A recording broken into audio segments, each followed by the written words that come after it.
Na Jovem Pan, Economia em Foco, com Denise Campos de Toledo.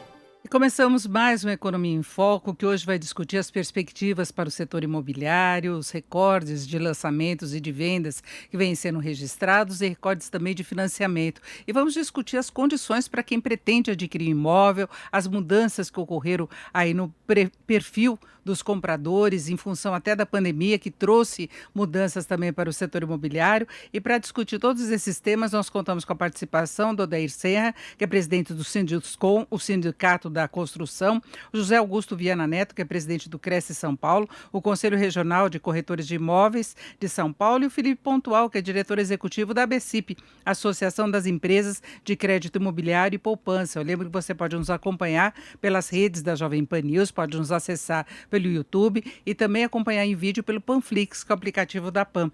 E eu começo conversando com o Odair Serra, que nós tivemos aí nesta última semana a divulgação de alguns balanços que mostram o crescimento do número de lançamentos, a gente pensando em imóveis novos e também da comercialização. Odair, o setor está num bom momento e foi um dos primeiros a reagirem no pior impacto da pandemia no ano passado, não é?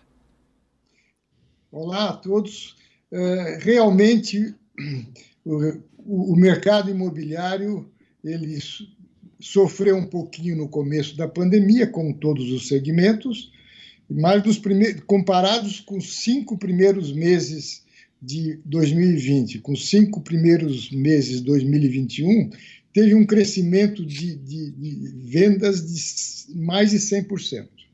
Então, tivemos, nos primeiros 5 meses de 2020, lançamentos de quase 8 mil unidades, e já até agora, até maio, já lançamos mais de 20 mil unidades.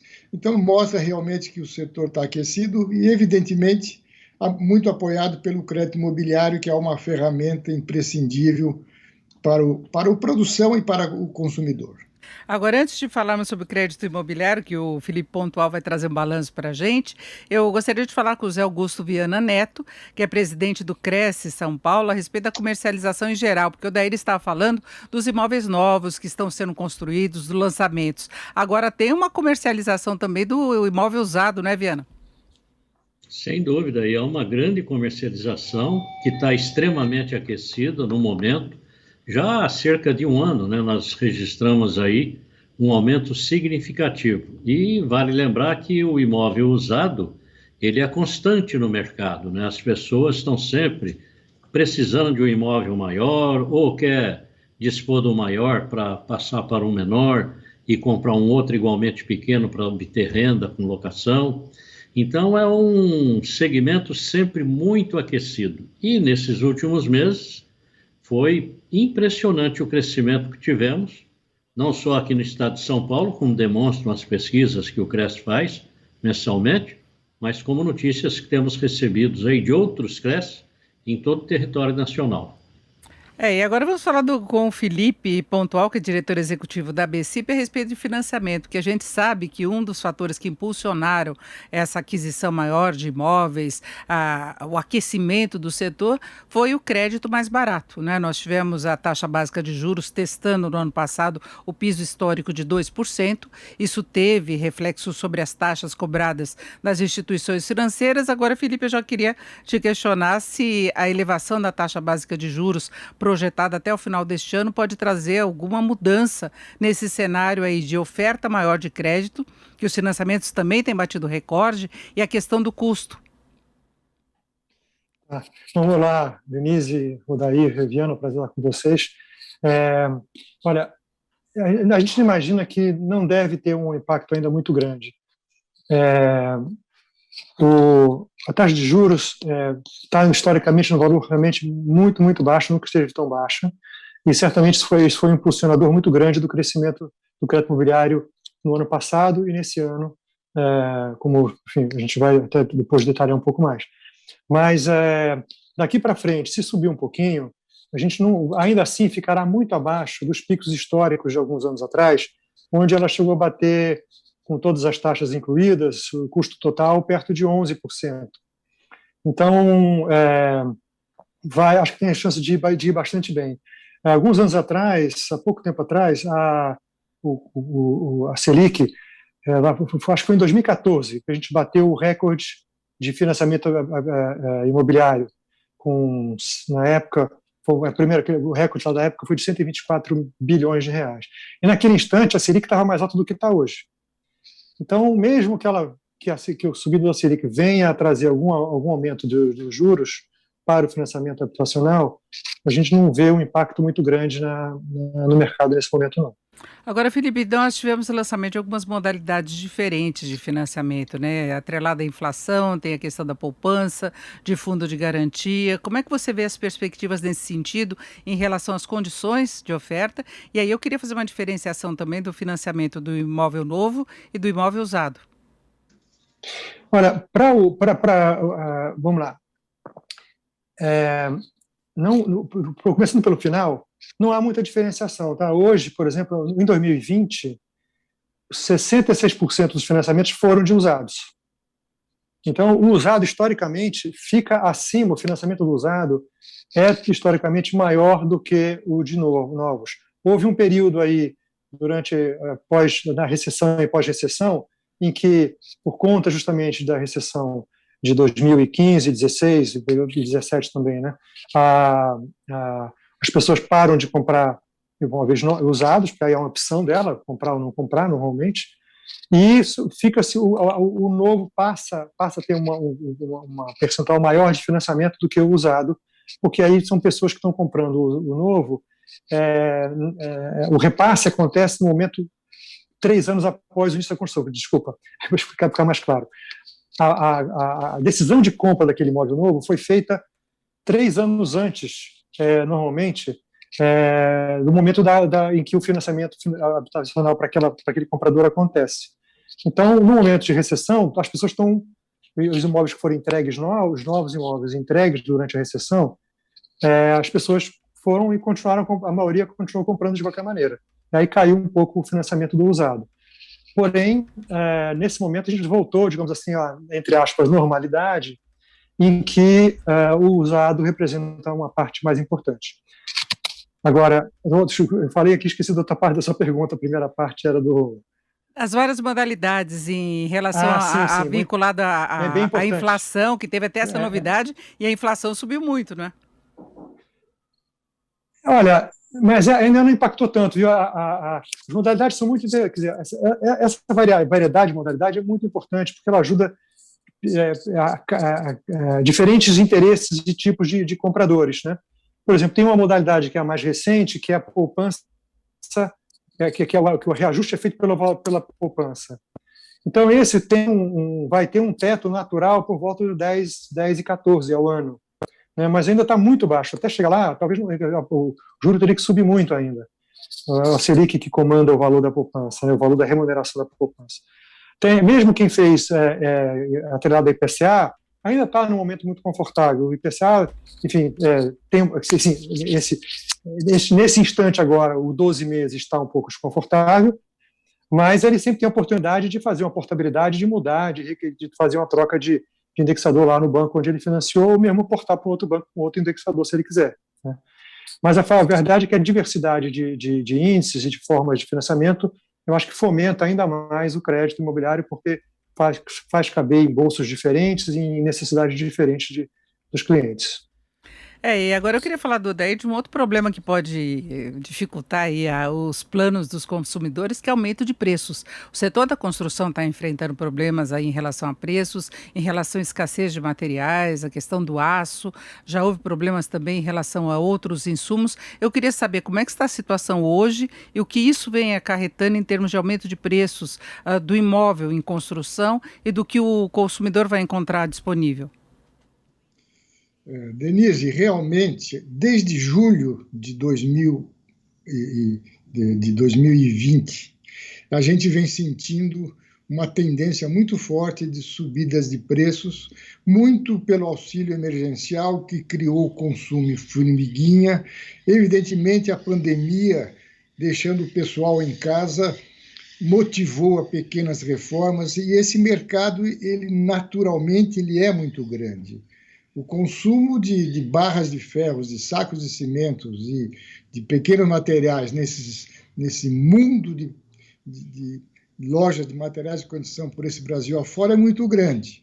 E isso está afetando diretamente o mercado, e nós, Sinduscom, com o apoio do Secov e Abrainc, temos trabalhado junto aos fornecedores, mostrando, temos trabalhado, inclusive, junto ao governo, tentando minimizar a taxação de importação, principalmente do aço, que teve uma subida inexplicável e que tem afetado muito. O que eu não tenho dúvida é o seguinte: com isso, os lançamentos deste ano já estão sendo um pouquinho jogados para frente por conta da segurança dos seus orçamentos. E eu não tenho dúvida que, para manter margens, para manter a rentabilidade dos acionistas do setor, haverá aumento do preço do imóvel. E eu sugiro e aconselho quem estiver querendo comprar, compre agora, porque o imóvel vai subir. E não podemos esquecer que veio de um período muito sacrificado lá dos distratos, então é uma recuperação um pouco de preços, e agora acentuando-se com esse aumento de insumos que ele é na veia e não tem o que fazer. Agora eu vou saber do Viana como é que está a situação dos imóveis usados, esse dinamismo todo, esse aumento da demanda tem provocado aumento de preços? O que o consumidor encontra quando ele pretende comprar um imóvel usado, e tem o seu outro lado, de vender o usado para comprar um novo ou para trocar por um outro melhor, não é? Sem dúvida, mas o impacto no preço é muito pequeno, até porque é importante frisar que não adianta imaginar preços muito acima dos que estão, porque a renda familiar depois não comporta o financiamento. Então, a valorização imobiliária ela é muito boa para aquele que investe, mas para aquele que necessita do imóvel para sua moradia, ela é extremamente excludente, né? Tira a possibilidade de compra de muitas pessoas. E, por outro lado, também tem essa questão do emprego, né? Os negócios vão indo equilibradamente, porque também houve um determinado aumento aí no número de emprego, carteiras assinadas, e para ter acesso a financiamento imobiliário tem que ter a carteira assinada, a renda informal, ela pouca diferença faz na análise do crédito. Então, tudo isso tem que ser visto com muito cuidado, porque se nós tivermos um aumento de emprego e um número maior de pessoas forem buscar o financiamento imobiliário, e vai haver um aquecimento acima do que está, e aí nós vamos ter o problema do preço. E esse aumento de preço ele será excludente. Muita gente não vai ter condições de comprar. Então, é tudo uma questão de equilíbrio. Eu vejo até com preocupação os empresários, os incorporadores que fizeram seus lançamentos há cerca de um ano e meio atrás, contando com uma planilha de custos, e agora deparam com esse aumento de preço, o que dificulta, evidentemente. Agora, no setor de imóveis usados, a valorização é muito equilibrada. Agora, Viana, vou começar por você. Houve uma mudança aí no perfil da demanda por imóveis em função da pandemia, que a gente tem falado muito do segundo imóvel, das pessoas buscarem um local em que tenham mais espaço.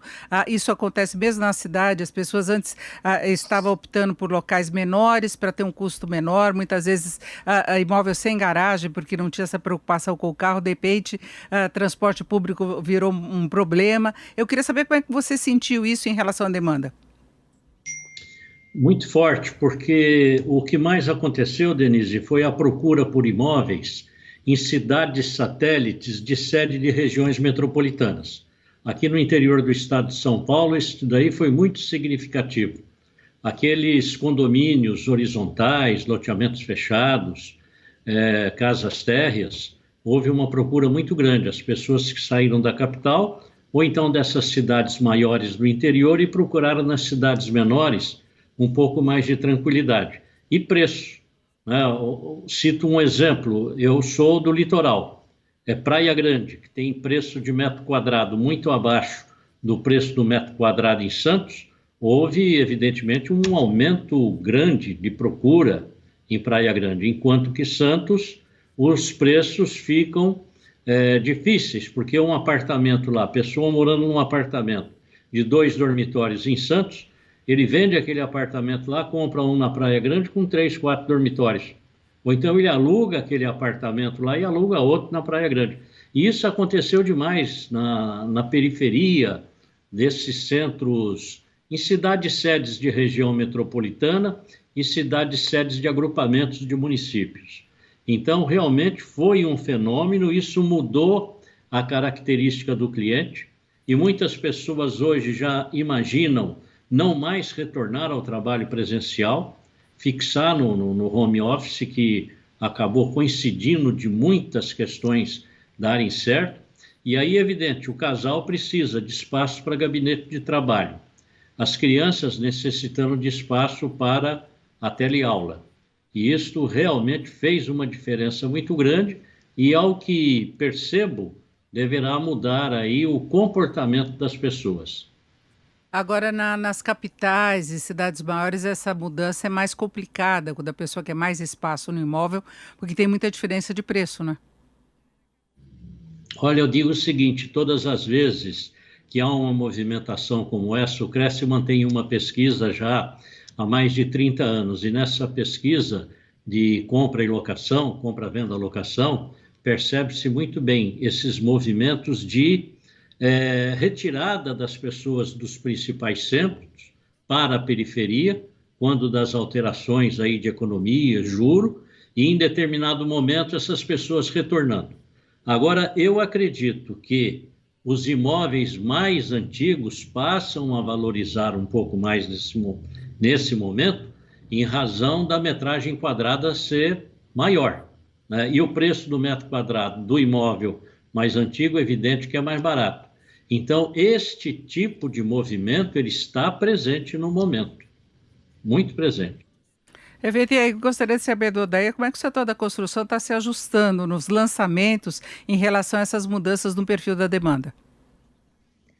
Todo mundo bastante dedicado, os arquitetos lendo bem quais são os desejos, não esquecendo de um espaço do home office, e, enfim, tecnologia bem adiantada nos edifícios.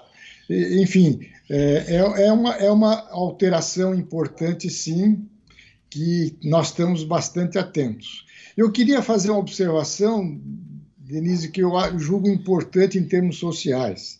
Dessas 20 mil unidades que eu falei na cidade de São Paulo, que foi lançada nos 5 meses, 55% são de habitações econômicas. O Minha Casa Minha Vida, ou melhor, a Casa Verde e Amarela, quer dizer, em cidade de São Paulo, que tem um mercado muito forte para esse produto. Então, o que eu queria dizer é que também está atendendo as classes sociais menos favorecidas, com os financiamentos também aí, e também, com certeza, um pouco mais afetadas com relação ao aumento de custos, porque tem lá os enquadramentos, os tetos de valores de financiamento, que talvez o Felipe pode explicar um pouco melhor do que eu. Eu quero falar com o Felipe também sobre financiamento, mas antes, Odair, eu queria saber como é que fica essa questão do financiamento, que depende do governo, né? A Minha Casa Verde e Amarela, porque nas restrições orçamentárias aí, depois que foi aprovado o orçamento, faltou dinheiro. E aí, como é que está a situação atualmente? As empresas que estão bastante focadas nesse segmento estão fazendo bastante esforços junto ao governo, principalmente ao Ministério da Economia, mostrando essas diferenças e na tentativa sempre de melhorar os tetos para aumentar os valores e caber o preço do imóvel e também no bolso do comprador. Perfeito. Agora do Felipe eu quero saber como é que atende essa população de menor poder aquisitivo e quem pretende comprar um segundo imóvel. Não é? Como é que fica a condição de financiamento, o que a pessoa tem que apresentar de comprovação de renda, como é que funciona o sistema imobiliário nesses casos?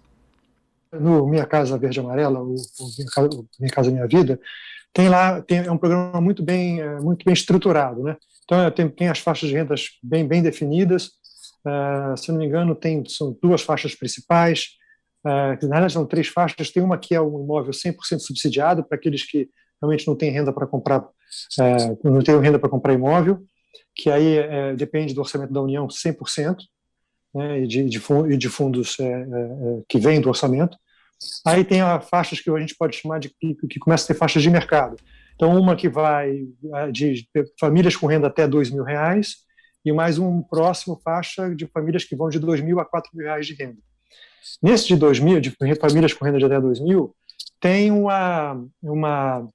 um subsídio razoável nos juros e também no início no valor de aquisição do imóvel. E são imóveis, em todas essas faixas tem que ter um imóvel de no máximo R$240 mil, R$230 mil, se eu não estou enganado, e a faixa para a faixa de até 4 mil. E a anterior, um pouco menos que isso, por volta de R$120 mil, se eu não me engano, entre 100 e 120. Bom, o fato é que o orçamento da União não tendo previsto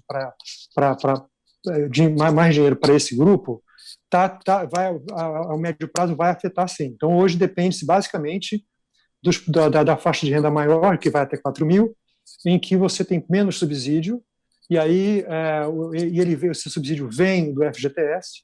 Então, há muito lançamento nesse nível, e como o Odair disse, tem um número significativo, 55% dos lançamentos desse ano em São Paulo foram desse grupo. Mas ele poderá ser afetado sim na medida em que o orçamento não contemplou um valor maior, né?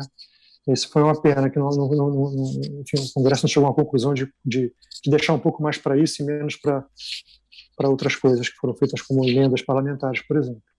Agora, no restante e no financiamento como um todo, a gente não, seja novo, seja usado, seja um segundo imóvel, as regras acabam sendo as mesmas. Quer dizer, o custo de financiamento vai ser muito parecido, as taxas vão variar pouco, depende muito se a pessoa tem renda disponível ou não. Se ela já tem um imóvel, vai comprar um outro, esse imóvel está quitado, obviamente ela fica mais fácil. Se ela tem um imóvel, está pagando, daqui a comprar outro, tem que ter a renda disponível maior ainda, né? Mas, no geral, as regras são semelhantes e depende da capacidade de pagamento daquele candidato ao financiamento, daquela candidata ao financiamento. Mas a fonte de recurso não é a mesma, né? As condições de financiamento teria que optar por uma outra modalidade, porque o uso de fundo de garantia, tem a fonte de recurso da poupança. Qual que seria a alternativa para quem vai comprar um segundo imóvel? Sim, no segundo imóvel, ela normalmente não vai poder usar o fundo de garantia, né? Mas pode usar o recurso da poupança pode ser utilizado por parte do financiador. E hoje, como a poupança está bastante robusta, tem bastante financiamento com base no funding de poupança, como a gente chama. Então, ele atende imóveis, segundo imóvel, o novo, usado, não importa. Agora, o que vai fazer diferença, como você está lembrando muito bem, é isso. Se a pessoa já tem um imóvel naquele município, ela não pode usar o dinheiro que ela tem no próprio fundo de garantia dela, né? Ela depende puramente da renda que ela consegue, enfim, ganhar no seu trabalho, do seu negócio. Agora, Felipe, qual que tá a taxa? Como é que está a taxa média de juros? Quem pretende comprar um imóvel, que condição que vai encontrar? Olha, nós temos visto taxas que variam, isso tem lá no site do Banco Central, uma média do mercado, mas ele varia aí de 6,75 até 7,5, 7,25, enfim, tem uma variação aí nessa região, algumas às vezes pode passar um pouquinho de 7,5, depende isso aqui mais TR, tá? Estou falando da modalidade mais conhecida, mais básica, que é os juros mais TR. Mas, enfim, então, está em volta disso. Perfeito. Agora, eu queria saber do Odair e também depois do Viana, se eles acreditam que essas mudanças vieram para ficar. Odair, você acha que vai ter uma mudança de mais longo prazo no perfil dos imóveis, dessa demanda? Você falou imóveis menores, mas seria para baixa renda. Mas nós tínhamos antes muitos lançamentos aí de estúdios, que pareciam muito aquelas kitnets de antigamente, mas imóveis de menor tamanho, né, que deve ter sido uma situação muito difícil naquele primeiro momento da pandemia, que todo mundo ficava em casa mesmo, né, e algumas pessoas tinham inclusive filhos, né, uma família maior, mas num imóvel muito pequenininho, porque todo mundo saiu o dia inteiro, então ia lá, não queria aquela questão do lazer, muitas vezes utilizando o lazer até do prédio, né, do próprio prédio que ficou fechado também. Você acha que as pessoas começaram a se preocupar mais com o risco de situações como essas?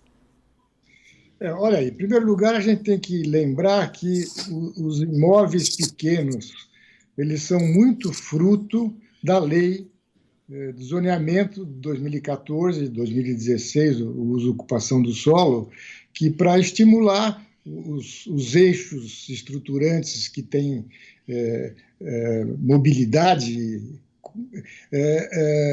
gerar projetos realmente não que o mercado precisa, e sim que a lei permite.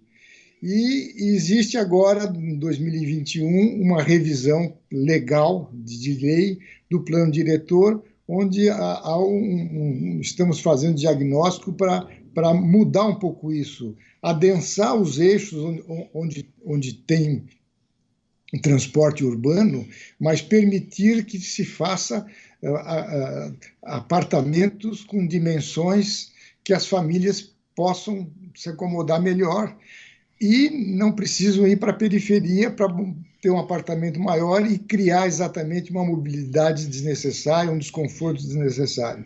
Então, nós acreditamos que mude, e eu julgo que apartamentos maiores de 3, 4 dormitórios que serão lançados fora do eixo, e aí com um pouco de penalidade por causa do custo, por causa da legislação, eles terão liquidez também, sim. Sem dúvida, é uma mudança importante que foi muito sentida na pele na pandemia. A importância de se morar bem ficou muito marcante. Mas aí tem a questão do preço, que nós vamos falar sobre isso daqui a pouquinho, inadimplência, portabilidade de financiamento, tem muitos temas ainda relacionados aí às perspectivas para o setor imobiliário, as condições para quem quer adquirir um imóvel, e tem a questão daqueles que também querem adquirir como opção de investimento. Nós falávamos antes do intervalo sobre a mudança do perfil, né? Muita gente querendo mais espaço diante das condições que foram impostas pela pandemia, isso acabou assustando muita gente. Agora tem uma questão relacionada ao custo. E Felipe Pontual, você que é da BCIP, aí da área de financiamento, hoje a gente vê financiamentos por um prazo muito longo, né? Mas nós tivemos aumento dos preços de imóveis ao longo desse tempo, então ainda que a inflação seja baixa, que os juros sejam muito baixos, a gente vê as pessoas financiando num prazo bem mais longo, até para reduzir o valor das parcelas, mas que em alguns casos são muito pesadas. Como é que é o critério em relação ao comprometimento de renda? Como é que foi a situação de pagamento agora na pandemia? Houve atraso, inadimplência? Qual é o seu balanço? Ok, olha, é uma boa surpresa, viu? Do ponto de vista da inadimplência, mesmo em plena pandemia, ela não cresceu muito. E, claro, durante o período mais crítico do ano passado, em que de maior fechamento, né, todos os financiadores, todos os bancos e instituições financeiras estavam muito propensas a entender a situação do cliente e postergar, dar mais tempo, etc. Mas, no fundo, relativamente, um percentual pequeno de clientes precisou desse tipo de ajuda. A inadimplência continua por volta de 1,6%. Das operações. Então, é um número, historicamente, fica por aí mesmo, entre 1,4, 1,6, 1,7, enfim, que é bastante bom. Agora coincidiu, então, desculpa te interromper, Felipe, mas coincidiu também com aquele momento de portabilidade, né? Porque a taxa caiu, né? Nós tivemos a Selic chegando aos 2%, e aí muita gente que tinha financiamento mais caro, que talvez fosse enfrentar mais dificuldade, conseguiu mudar para um outro banco ou conseguir desconto no próprio banco com as novas taxas, né? Sim, exatamente. A portabilidade se mostrou muito eficiente para permitir a esse comprador buscar uma melhores condições no seu próprio banco original ou mesmo mudar de banco. Você está certo. Isso tem um efeito interessante também de ajudar a manter enfim, a capacidade de pagamento. Agora, também vale a pena chamar a atenção para o fato seguinte: a BCIP, por exemplo, calcula junto com a FGV um índice chamado Índice Geral do Mercado Imobiliário Residencial, IGMIR. E ele nasceu lá em janeiro de 2014.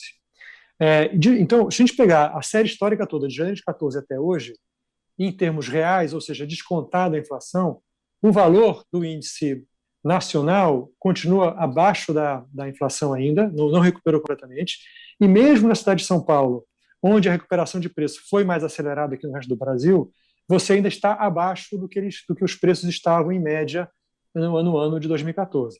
Claro que aqui em São Paulo você tem algumas áreas hipervalorizadas, que os lançamentos estão vindo em umas taxas, num valor de metro quadrado bastante alto. A média do mercado como um todo, ainda estamos num patamar de preços em termos reais menor do que do janeiro de 2014. Agora... Então, isso aqui acho que agrega um pouquinho ao que disse o Odair anteriormente, num bom momento ainda de compra, né? Agora, Felipe, como é que vocês lidam com essa questão de 30 anos por faixa etária? Porque é um compromisso de muito longo prazo, né, que a pessoa assume. São 30 anos que pode acontecer muita coisa nesse período, a pessoa perder emprego, mudar de emprego, perder renda, ter outros compromissos. Como é que é estatisticamente essa concessão de recursos? Olha, acho que a maioria das concessões estão realmente entre 25 e 30 anos hoje. Eu diria que a média deve ser 25 anos.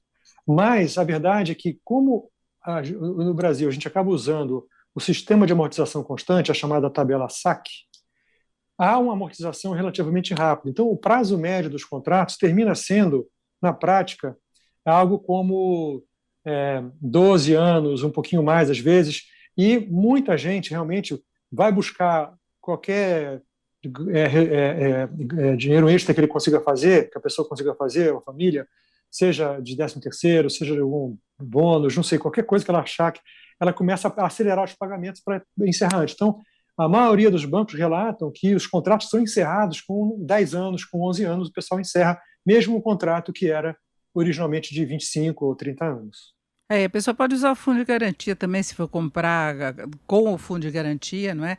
O trabalhador ele pode usar para amortizar.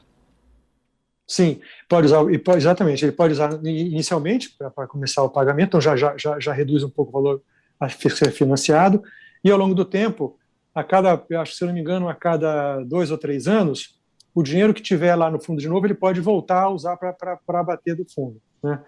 Então, e de novo, na tabela SAC, o que acontece? A prestação começa num patamar e a partir do 5º, 6º ano, ela já reduziu bastante. E ela vai se reduzir, então vai ficando cada vez mais fácil, vai cabendo mais no bolso da pessoa para até, enfim, acelerar os pagamentos. Agora, eu queria saber do Viana se essas condições que o Felipe está falando atendem às expectativas, às necessidades do mercado mesmo, quando se fala na compra de um segundo imóvel, a mudança para um imóvel melhor. Como é que fica a situação hoje? O que você gosta e o que você não gosta das condições atuais? Bom, eu acredito que condições boas como temos atualmente nunca existiram no país. Lembro que muito lá atrás nós fizemos reivindicações que o momento atual, né, seria até uma utopia. As taxas de juro, o prazo de financiamento, a idade permitida para o financiamento, isso tudo, hoje a taxa de inadimplência comparada no passado, ela praticamente inexiste. Então, tudo isso forma uma situação muito interessante. E como você disse, Denise, a questão do prazo, né? 30 anos é muito tempo, mas para os bancos também eles têm a fidelização do cliente todo esse período, porque não fica só no contrato do financiamento imobiliário. O cliente passa a consumir outros produtos do banco, e quanto mais tempo ele fica ali comprometido com aquele banco, maior vai ser o envolvimento dele em toda a sua vida com relação a negócios bancários. Então, a vantagem para o banco é muito grande. E o mutuário, se não tiver um financiamento com um prazo longo, evidente que ele não fica em condições de poder assumir. A questão da prestação e a renda familiar é uma conta importantíssima.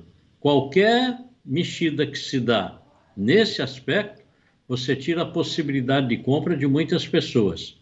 Então, o financiamento longo, as taxas de juros como estão, isto possibilita essa aquisição. A única coisa que temos ainda no momento aí, a expectativa de um crescimento é no número de empregos, porque a carteira assinada é evidente que representa negócios imobiliários com maior intensidade, né? Mais pessoas com capacidade de comprar. Agora, Viana, como é que fica essa questão da aquisição do imóvel, de financiamento? Porque a gente tem muito microempreendedor individual que, na verdade, é uma forma de driblar o que seria o registro formal do emprego, não é? Por questão de carga, de impostos, de taxas, o custo de empregar no Brasil é muito alto. Aí, como é que fica a comprovação de renda? Eu queria saber do Felipe se faz diferença, como é que a pessoa apresenta essa comprovação de renda? A movimentação bancária, a movimentação do cartão de crédito, isso tudo demonstra capacidade de pagamento e atividade financeira por parte daquela pessoa. Tenho visto que muitas vezes a renda formal não atinge o objetivo esperado pelo agente financeiro, mas de qualquer forma a pessoa chega lá. E muitas vezes a pessoa tem uma renda que atinge aquela necessidade, mas o comprometimento da renda impede que ele tenha acesso àquele crédito. Felipe, é isso mesmo? Até porque o imóvel fica como garantia da dívida, né? Não, o Viana já resumiu bem a situação. Mas eu só acrescentaria o seguinte: no exemplo do microempreendedor individual, se ele tem uma atividade que, ao longo do tempo, mostrou-se relativamente estável, é um fator que os bancos vão levar em conta. Vão dizer, não, essa pessoa aqui está com a renda já estável há algum tempo, tem cartão de crédito em ordem, enfim, sempre pagou suas dívidas em dia. Enfim, tem uma demonstração ali de capacidade de pagamento que ajuda o banco a definir, a aceitar aquele crédito ali e resolver fazer aquela operação, né? E tudo isso entra realmente, quer dizer, a ideia de que o cliente vai ficar com o banco durante muito tempo é mais um fator. Agora, eu queria chamar a atenção de um ponto importante, que é essa questão do juro baixo, né? Aqui, a ABCIP vem há muito tempo batendo nessa tecla, eu acho que outros setores também. Como que é importante a gente pensar numa economia equilibrada, né? Responsabilidade fiscal, lei de responsabilidade fiscal que funcione, o orçamento ser um orçamento responsável, seja em qualquer nível, seja federal, estadual, municipal. Tudo isso ajuda a compor um quadro de economia mais saudável, que permite os juros ficarem baixos, né? As reformas que vêm sendo feitas no Brasil já há muitos anos, que foi impulsionada bastante no governo do Temer, e agora também algumas reformas que aconteceram aqui, tudo vem contribuindo para a gente ter uma inflação baixa, perspectiva futura de inflação baixa e juros baixos, né? E o juro baixo é anabolizante na veia do crédito imobiliário e da operação imobiliária, do negócio imobiliário, da construção civil. Então, assim, é muito fundamental a gente ficar atento a isso. A gente tem que cobrar o tempo todo dos formuladores de políticas, seja no parlamento, seja no executivo, essa condução responsável da economia do país, porque é isso que vai gerar emprego, renda em muitos negócios de todos os níveis, inclusive no negócio imobiliário. Exatamente, né? Da estabilidade, inclusive, para planejamento das construtoras. E eu queria saber como é que você viu a situação, porque muita gente compra imóvel na planta. Como é que está essa situação hoje, essa relação, questão de financiamento, essa etapa do empreendimento, como é que é paga, depois a pessoa assume o financiamento bancário, como é que fica a relação com o comprador?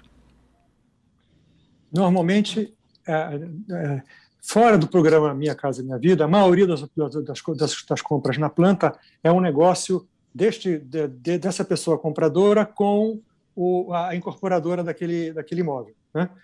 Então, ela está assumindo um compromisso com a incorporadora construtora, e uma vez que o imóvel está pronto ou praticamente pronto, o banco, aí sim ela pega o financiamento com o banco, salda a sua dívida com a incorporadora, a construtora, e continua pagando a operação com o banco. Então, essa transição é muito comum e na realidade, a maioria das instituições financeiras financiam a incorporação, a construção de um imóvel novo, justamente esperando depois financiar também o cliente que virá depois, né? Que depois vai comprando imóvel e enfim, salda a dívida com a construtora e fica ele, a pessoa que comprou, pagando o banco. Olha aí, o que eu queria complementar um pouco, Felipe, ainda é que hoje a gente já sente que existem outras ferramentas de financiar a produção, além dos créditos imobiliários dos bancos, que está os fundos imobiliários financiando também a produção, e sem o interesse de repasse, que não é o caso. Agora, o que eu julgo importantíssimo é esse mecanismo de ter financiamento à produção, e os bancos, como o Felipe falou, fazem, visando muito depois ter o cliente final no seu repasse, porque sem financiamento, o mercado imobiliário não consegue andar sozinho. Um incorporador financiar, como no passado fazia em 10, 12 anos, é uma atividade que não cabe ao incorporador. Realmente são atividades diferentes. E de forma que eu acho que hoje, com os juros baixos também levam o investidor a pensar na sua locação, porque a remuneração de locação passa a ser melhor do que remunerações financeiras de aplicações, renda fixa ou coisa parecida. Então, quer dizer, o juro baixo, inflação baixa, e como o Felipe disse, ainda estamos em patamares bons, demonstra que temos aí ainda um espaço muito bom para o mercado imobiliário, para os compradores, sem esquecer o que o Viana disse, que dependeram muito da renda. Mas também não esquecendo que o nosso segmento de construção civil, de produção imobiliária principalmente, é um grande gerador de emprego. E vale dizer que nós conseguimos, nessa pandemia, não paralisar as obras, mantendo todos os protocolos, fomos classificados como atividade essencial, e as nossas estatísticas semanais de problema de pandemia e obra foram mínimos e continuam sendo mínimos, e concluímos que o trabalhador na obra ele estava mais protegido que em casa, quando ele ficaria indo lá para a esquina, fazendo bicos, e com certeza mais vulnerável a pegar o vírus. Na obra, com toda a higiene, com todo o controle, com um apoio do SECONS em termos de quem estava com diagnósticos, foi tudo muito bem controlado. Então, quer dizer, é uma atividade geradora de emprego, geradora de residência, um desejo muito forte, e eu, como disse, vejo que o momento de compra é muito oportuno. Agora, Viana, eu queria saber em relação à compra do imóvel para investimento, como é que anda essa perspectiva da área imobiliária? Tem condições de a pessoa que adquirir o imóvel, por exemplo, financiado para alugar, ela tem retorno? Como é que está a questão da locação do imóvel? Não, nessa questão de locação, dificilmente alguém vai fazer um financiamento, comprar uma propriedade e contar com a locação. Hoje, um dos grandes problemas que temos no mercado de locação é a questão do valor do condomínio. Nós temos hoje, São Paulo, Rio de Janeiro, muitos apartamentos que foram alugados apenas pelo valor do condomínio, para que o proprietário não tenha a despesa do condomínio, pelo menos, que é muito puxado. Então, nesse sentido, não se vê investimento de pessoas financiando para locação. O que se vê na locação, sim, são pessoas que não necessitam mais de um imóvel grande, resolve vender, compra um pequeno para residir e um outro pequeno para alugar, e com isso ter uma complementação de renda. E nesse sentido, Denise, é muito importante, porque nessa discussão agora do IGPM aí nos aluguéis, deputados querendo criar projetos de lei evitando o aumento da locação, é importante que se diga que boa parte dos locadores são pessoas que necessitam daquele dinheiro para complemento de renda, para comprar remédio, comprar alimento, não é outra coisa. E esta realidade de mercado conheço bem, porque trabalho com locação e com esse público que necessita desse dinheiro. Então, eu não acredito que alguém compraria um imóvel, porque dificilmente o valor do aluguel vai atingir o valor da prestação. Mesmo que o juro esteja baixo, mesmo que o financiamento seja longo, ainda assim o valor da prestação sempre está um pouco acima do valor da locação. E o que nós vemos é isso, são profissionais liberais que conseguem fazer ali uma poupança, investe numa propriedade imobiliária para ter uma segurança a mais no futuro. É o pequeno comerciante, o dono da padaria, da mercearia, da papelaria. Essas pessoas trabalham, pegam a sua renda, investe no mercado imobiliário, no sentido de ter uma renda com locação. Mas não é um mercado que dê para pagar a prestação e capitalizar recebendo a locação, absolutamente. Agora, Viana, essa questão da adoção do IGPM é o índice que está distorcido hoje por causa de preços do atacado. E a gente vê que, em muitos casos, o proprietário insiste nessa correção, que dá mais de 30% no acumulado em 12 meses, que é impraticável do outro lado, da pessoa que muitas vezes perdeu renda, perdeu emprego, não teve reajuste salarial. E a inflação oficial IPCA, mesmo alto, ele está na faixa de 8% no acumulado em 12 meses, né? Um pouco mais. Então, não é justo até a aplicação do IGPM, embora em muitos casos se defenda, mas a gente vê uma certa saída mais rápida aí do inquilino. Se não tem negociação, ele busca outro imóvel, né? Bom, olha, o IGPM ficou proibitivo. Ninguém nesse país teve uma renda corrigida nesse valor. Ninguém, muito pelo contrário. As pessoas tiveram sua renda diminuída. Houve aí corte no salário, a pessoa teve que trabalhar por valores abaixo daquele, porque senão ia perder o emprego.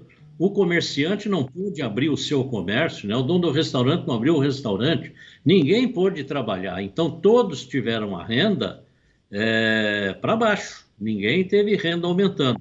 E o IGPM, nós precisamos entender o seguinte, não há um índice que seja o índice da locação. As partes contratantes, locador e locatário, no momento que vão ali elaborar o seu contrato de locação, eles vão definir por um índice. E também não significa dizer, porque colocou o IGPM, que ele vai prevalecer no momento. No meu escritório imobiliário, trabalhamos com 90% ou mais, com os descontos expressivos, até com situações em que não houve aumento de aluguel, porque o proprietário ia perder o locatário.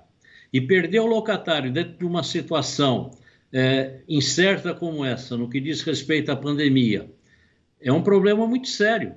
Demora-se aí 3, 4 meses para colocar um outro locatário dentro daquele imóvel. Só o não recebimento da locação por esse período, mais a despesa de condomínio e IPTU, quanto tempo vai demorar para recuperar esse dinheiro? Se ele permanecesse lá com aquele locatário que paga regularmente, na data correta, promove uma boa conservação da sua propriedade imobiliária, ele não pode perder um locatário como esse. Então, neste momento que houve essa grande discussão, nós, corretores de imóveis, tivemos um papel muito importante de fazer a intermediação dessa discussão. E o Cresce colocou à disposição dos corretores e imobiliárias as juntas de conciliação que temos em todo o estado de São Paulo para fazer essas negociações entre locador e locatário e conseguir chegar a um meio termo. E conseguimos. O resultado foi muito bom. Então, o que eu vejo quando se preocupam em fixar um limite ali para o reajuste da locação, o que vai acontecer é tirar do mercado eventuais investidores que poderiam vir para colocar maior número de imóveis, e aí a base é a lei, oferta e procura. Se temos um número maior de imóveis para locação, o valor da locação certamente será mais baixo. Se o número de imóveis é menor, o valor da locação vai ser mais alto. Então tem que ter muito cuidado para não espantar o investidor desse mercado, né? E isso daí é muito delicado. Muitas vezes, em razão da legislação, o locatário acaba obtendo mais direitos sobre a propriedade imobiliária do que o próprio locador. E isso é ruim, né? As pessoas vão investir em outros setores, porque não querem trabalhar com essa insegurança.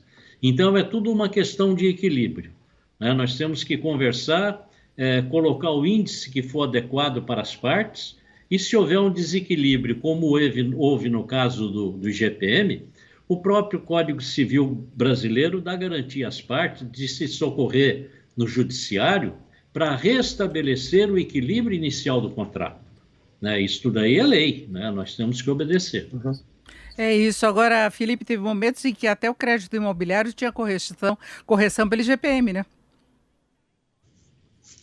Mas faz muito tempo isso, né? Acho que Ainda acho bem, que até né? antes de eu estar nesse. Não, isso não, acho que não sei se teve. O crédito imobiliário não, acho que nunca chegou a ser feito pelo IGPM, eu acho que não foi. Mas o fato é que isso está muito longe, não faria sentido, quer dizer, seria um risco enorme para todo mundo, então não precisa disso. E no fundo é isso, o ponto fundamental do que a Ana falou aí é isso, mexer com esse negócio é para piorar, o mercado está se ajustando, a própria BCIP é inquilina e a gente negociou com o proprietário do nosso imóvel, lá onde nós estamos, o aluguel, enfim, é exatamente como o Viana descreveu. Não pode, tem que tomar muito cuidado na hora de pensar nessas coisas que parecem uma boa ideia, mas no fundo, no médio prazo, mesmo talvez no curto, vai estragar o mercado, vai ser pior para todo mundo. Eu acho que desde que o Brasil instituiu uma meta inflacionária, né, o IPCA passa a ser a principal referência que o Banco Central vai trabalhar para ficar dentro daqueles parâmetros aí da meta relacionada à inflação. Trabalha tanto do ponto de vista de segurar a inflação como manutenção dos juros. Então, o IPCA seria a referência, né? É o índice que o Banco Central fica lá segurando o laço dentro da meta. Então, já dá para ter uma previsão dos dois lados, tanto o proprietário como o inquilino. Agora, Odair, você conta com essa perspectiva aí de continuidade desses números positivos, de expansão do setor da construção? Qual a tua previsão para este ano e para o ano que vem? Lembrando que ano que vem tem eleições, e isso sempre mexe aqui com o humor do brasileiro, né? Eu acredito que continue. Logicamente que nós temos aí o problema de renda, de desemprego, mas a tendência com essa pandemia, vacinação, a voltar à normalidade, eu acredito que o mercado imobiliário continuará, não é nenhuma loucura, mas tem consumidor, tem muita gente precisando de imóvel, querendo morar melhor, e os incorporadores construtores estão cuidando disso bem. Então, eu acredito que continue sim, Denise. Em termos de aquecimento mesmo do mercado, e aí contando com o financiamento também, né, Odair? Sem dúvida alguma, e uma dúvida sempre é a renda do comprador. Essa preocupa, que precisamos de uma economia que melhore aí o nosso PIB, que é importantíssimo, e vamos torcer para que melhore, que o resto venha atrás, e o mercado imobiliário está bem preparado para isso. Felipe, em relação à capacidade mesmo de financiamento, está mais tranquilo agora.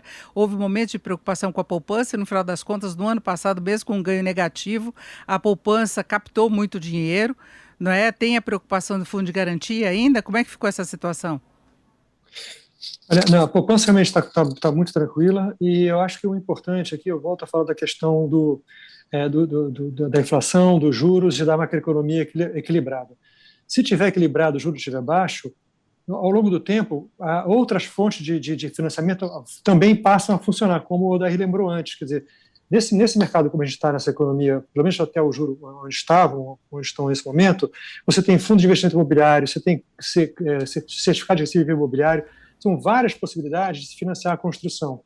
E você permite um funding, quer dizer, recursos para financiar a construção e a aquisição de imóveis, além da poupança, né? Porque, pensando bem, é o seguinte, hoje o Brasil está em torno de 9,5% do PIB, quer dizer, crédito imobiliário sobre PIB dá mais ou menos 9,5%.